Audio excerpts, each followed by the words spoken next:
Salut les amis, alors ce matin on va remplacer un compresseur sur une Zubadan 23 kW. Il y a une résistance continue entre chacune des phases et puis la carcasse, ce qui veut dire qu'il y a des enroulements qui ont souffert, probablement à cause de court cycle, car j'ai vu qu'il y avait des sondes qui n'étaient pas bien placées. Voilà, donc première opération quand on change un compresseur, on récupère le fluide frigorigène. Donc je suis en train de vérifier le tirage au vide de la bouteille de récup. Je suis fermé, mon flexible est branché, j'ouvre le ballast, je mets en route, je tire au vide jusqu'ici, ici je suis ouvert, je lis mon niveau de vide qui est ici, j'ouvre, voilà, on est en dessous de 1000 microns, ça sera largement suffisant pour une récupération. Finalement c'est pas besoin de descendre à 500 microns, 500 microns c'est pour un tirage au vide, pour une mise en service. À vide, la bouteille fait 13,190 kg. Et là, maintenant, je suis au vide sur le flexible rouge, je suis au vide sur le flexible bleu. Je vais donc pouvoir ouvrir ma bouteille.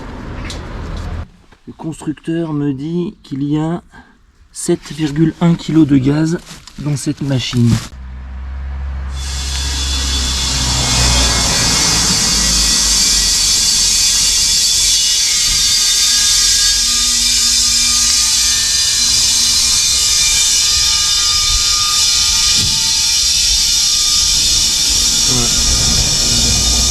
Là, on commence à récupérer du gaz. On va attendre que le transfert par voie naturelle s'arrête tout seul.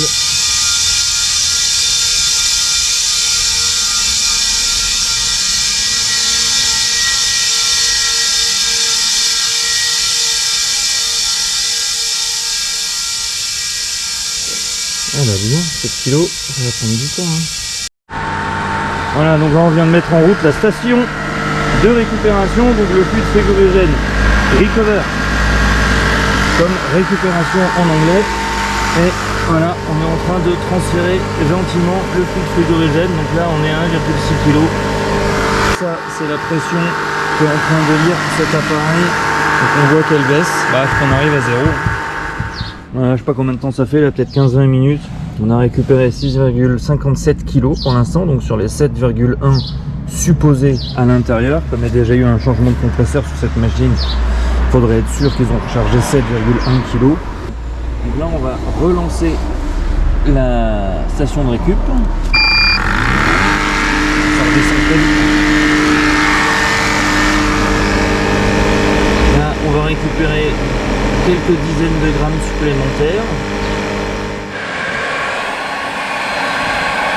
Voilà, donc on peut apporter un peu de chaleur pour accélérer un petit peu le phénomène d'évaporation du fluide frigorigène. Donc on voit qu'il y a de la condensation là, un petit peu partout.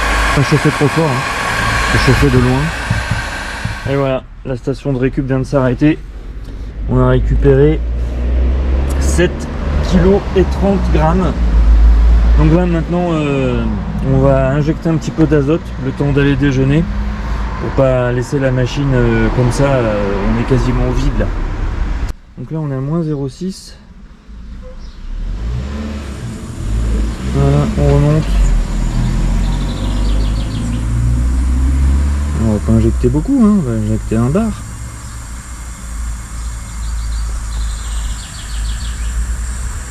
Même 0,5 hein, ça suffit. Hein.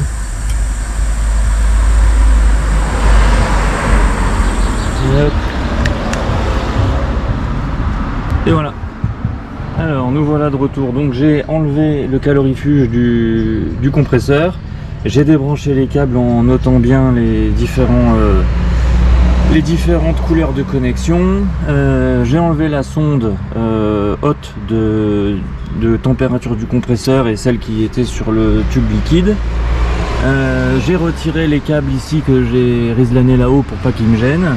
Et on va purger l'azote qu'on a mis tout à l'heure dans la machine. Donc là je me suis mis sur une prise liquide à la sortie du compresseur. Donc on va faire une purge en mettant l'azote un peu fort pendant 1 minute. Voilà, la purge c'est ici. On attend 1 minute, d'être sûr de bien purger tout le fluide frigorigène qui reste dans la machine. Ensuite on se mettra en mode brasage, donc c'est ici là, la ligne rouge, et puis voilà, puis on pourra débraser. Donc je vais préparer le chalumeau.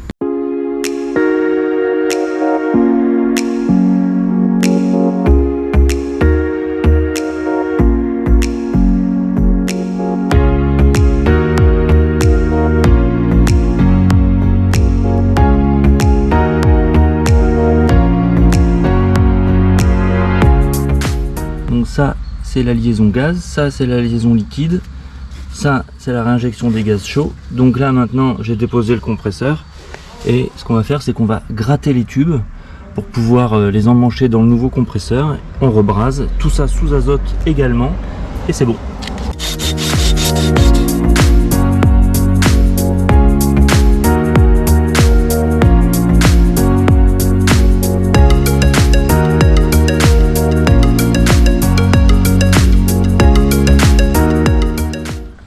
J'ai vraiment galéré là pour rentrer les 3 tubes là. Comme lui il est comprimé par les silent blocks, que la bouteille liquide d'où vient ce tube elle est complètement rigide, donc il a vraiment fallu forcer. Bon là les 3 sont dedans, on va faire la brasure un par un et puis ça sera bien.